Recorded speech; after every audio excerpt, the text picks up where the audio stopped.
Hola amigos cliqueros, es tiempo de jugar. Comienza Playmo Podcast.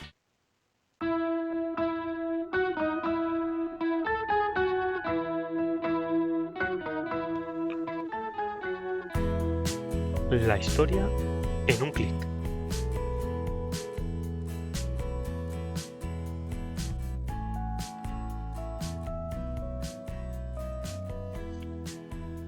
Pues hoy, hablando de gladiadores, como no, en este apartado os tenía que hablar del más famoso gladiador de la época, o por lo menos el que nos ha llegado hasta ahora.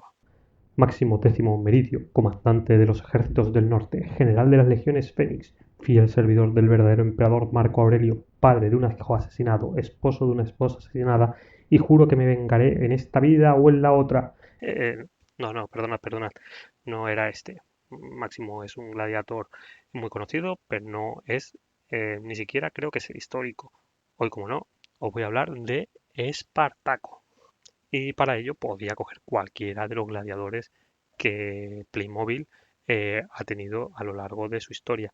Pero el que quizá representaba a lo más parecido que hubiera sido Espartaco, que era un gladiador tracio, es el Playmobil que sale en la referencia del circo romano, el de color rojo, que lleva una espada curva y un pequeño escudo. Porque los guerreros tracios, los gladiadores tracios, tenían esta peculiaridad y luchaban con este tipo de espada.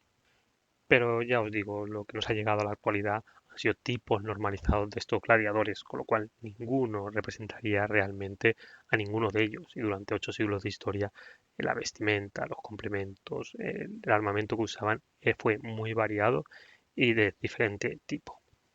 Así que vamos a hablaros un poquito de historia y vamos a hablar de Espartaco.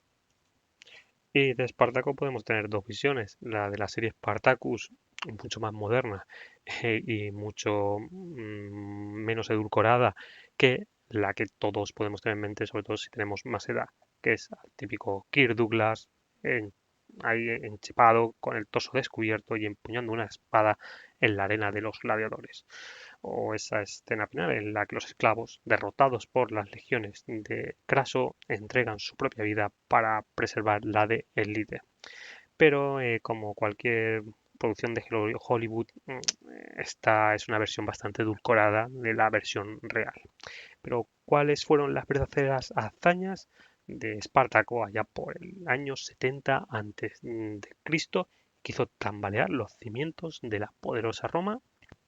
Pues bien, aunque en algunos textos se le dibujaba como un desertor, prácticamente como un vagabundo, parece que las últimas investigaciones, o ya lo que se ha dado por hecho, que en verdad era un hombre de linaje de Tracia, un hombre que pertenecía a la nobleza de aquel pueblo que, ya os digo, está más o menos por la actual Macedonia, Bulgaria, norte de Grecia. Una región bastante helenizada por aquel entonces, con lo cual nada de un bárbaro, ¿vale? Era un tipo bastante formado y con bastante formación, una persona bastante culta.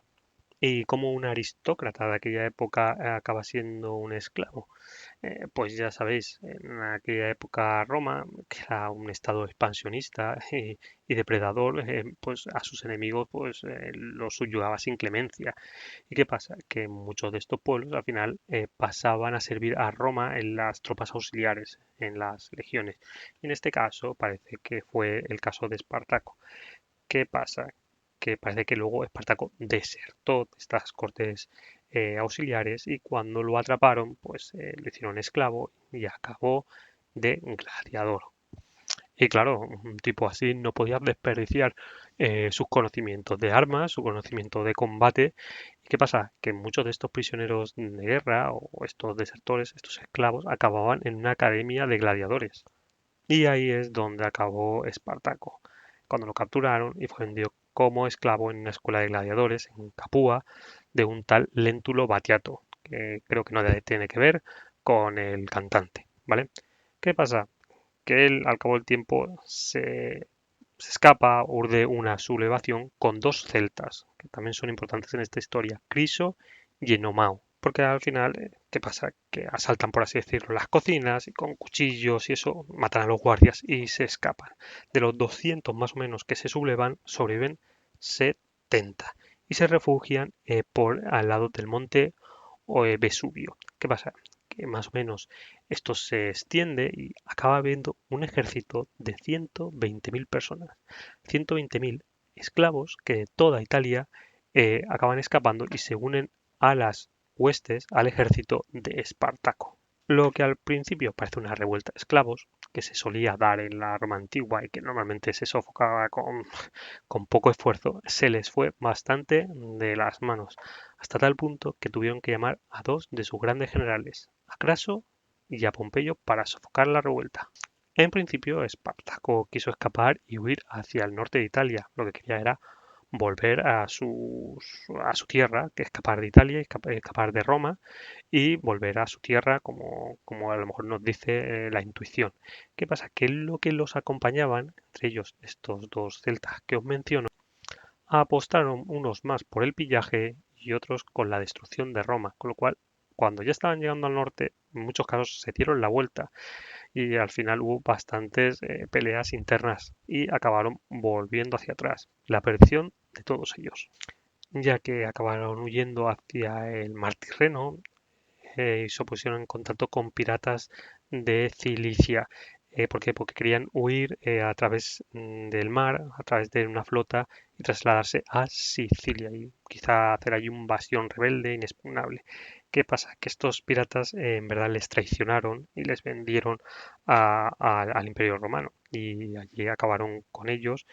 Allí llegó Craso, el general romano, con apoyo quizá de Pompeyo, pero eso es otra historia, y acabaron con ellos. De Espartaco no quedaron ni los huesos, por lo que se ve, no se conservó el cadáver, se dice que acabaron allí con él, y con los que le acompañaban, pues 6.000 prisioneros acabaron crucificados por toda la vía Apia desde Roma hasta Capua como advertencia a otros esclavos de cómo acababa Roma con los que se atrevían a atacar a sus amos. Pero eso es historia. Nosotros vamos a disfrutar de nuestros Playmobil, de nuestros gladiadores, con una visión bastante más edulcorada de lo que en verdad era todo aquel mundo. Muchas gracias por estar ahí y recuerda, la vida puede ser maravillosa mientras tengamos tiempo para jugar con nuestros clics. Un saludo, te espero en el próximo programa.